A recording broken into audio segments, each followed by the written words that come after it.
Ini adalah kisah pendirian Ka'bah, rumah pertama untuk menyembah Allah Subhanahu wa Ta'ala. Di sebuah lembah tandus yang dikelilingi bukit-bukit batu, tanpa sungai dan tanpa tanaman, berdirilah sebuah bangunan suci yang kelak menjadi pusat ibadah umat manusia. Tempat itu bernama Bakkah, yang kini kita kenal sebagai Makkah Al-Mukarramah. Di sanalah berdiri Ka'bah, rumah Allah, kiblat umat Islam, dan saksi sejarah tauhid sejak awal penciptaan manusia. Namun Ka'bah bukanlah bangunan biasa. Ia tidak berdiri karena kekuasaan raja, bukan pula karena ambisi manusia. Ka'bah berdiri karena perintah langsung dari Allah, dibangun oleh para nabi, dan dijaga oleh orang-orang pilihan. Inilah kisahnya. Allah berfirman dalam Al-Quran, "Sesungguhnya rumah yang pertama kali dibangun untuk manusia beribadah adalah Baitullah yang di Bakkah, yang diberkahi dan menjadi petunjuk bagi seluruh alam." Quran Surah Ali Imran ayat 96. Para ulama menjelaskan bahwa fondasi Ka'bah telah ada sejak zaman Nabi Adam alaihissalam. Allah memerintahkan Nabi Adam untuk mendirikan rumah ibadah di bumi sebagai simbol penghambaan kepadanya.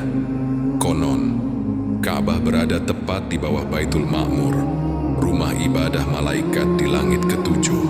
Setiap hari 70.000 malaikat tawaf di sana dan tidak pernah kembali lagi. Namun seiring berjalannya waktu, bencana dan banjir besar, termasuk pada masa Nabi Nuh, membuat bangunan Ka'bah hilang dari permukaan, menyisakan hanya pondasinya.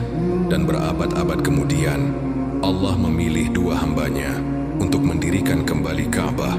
Nabi Ibrahim alaihissalam adalah seorang nabi yang diuji dengan ujian terberat, dibakar hidup-hidup, diusir kaumnya, diperintahkan meninggalkan istri dan anaknya di lembah tandus.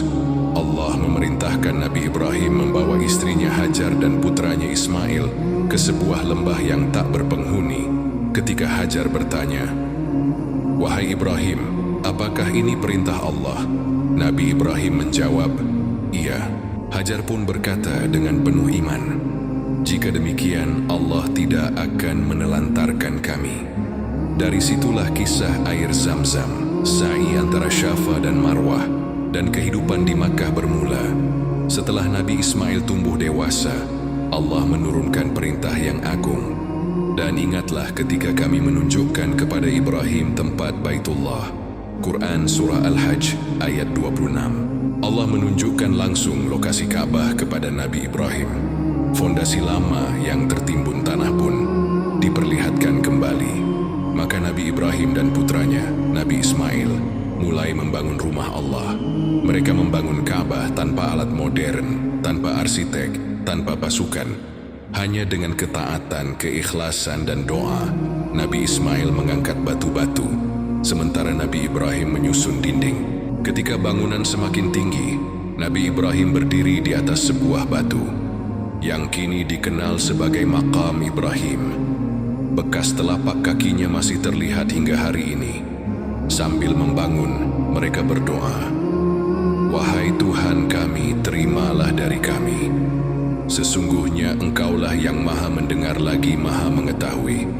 Quran Surah Al-Baqarah ayat 127. Ini menunjukkan satu pelajaran besar. Bahkan Nabi pun tidak yakin amalnya diterima tanpa doa. Ketika bangunan hampir selesai, Nabi Ismail mencari batu terakhir. Namun Allah mengutus malaikat Jibril membawa Hajar Aswad, batu dari surga.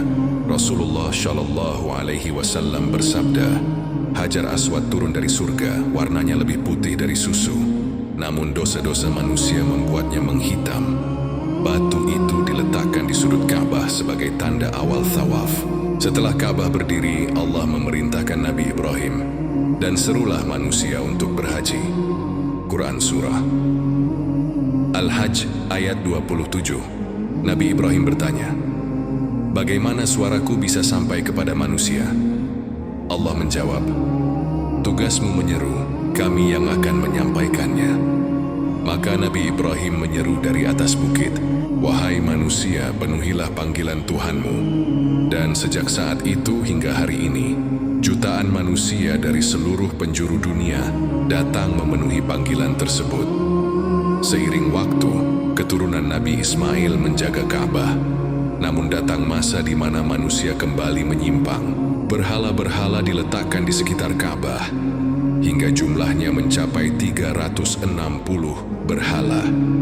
Meski demikian, Ka'bah tetap berdiri, menunggu saat dimurnikan kembali. Ketika Rasulullah SAW menaklukkan Makkah, beliau masuk ke dalam Ka'bah dan menghancurkan seluruh berhala seraya bersabda, "Telah datang kebenaran dan lenyaplah kebatilan." Ka'bah kembali menjadi rumah tauhid seperti tujuan awal pendiriannya. Ka'bah bukan hanya bangunan batu, ia adalah simbol tauhid arah salat umat Islam, saksi doa para nabi. Setiap tawaf, setiap sujud yang menghadap Ka'bah adalah pengingat bahwa hidup ini hanya untuk Allah. Dan sebagaimana Nabi Ibrahim membangun Ka'bah dengan keikhlasan, kita pun diperintahkan membangun iman dalam hati kita sendiri. Terima kasih sudah menonton. Jika kamu suka dengan video ini, silahkan like, komen, dan subscribe. Wassalamualaikum warahmatullahi wabarakatuh.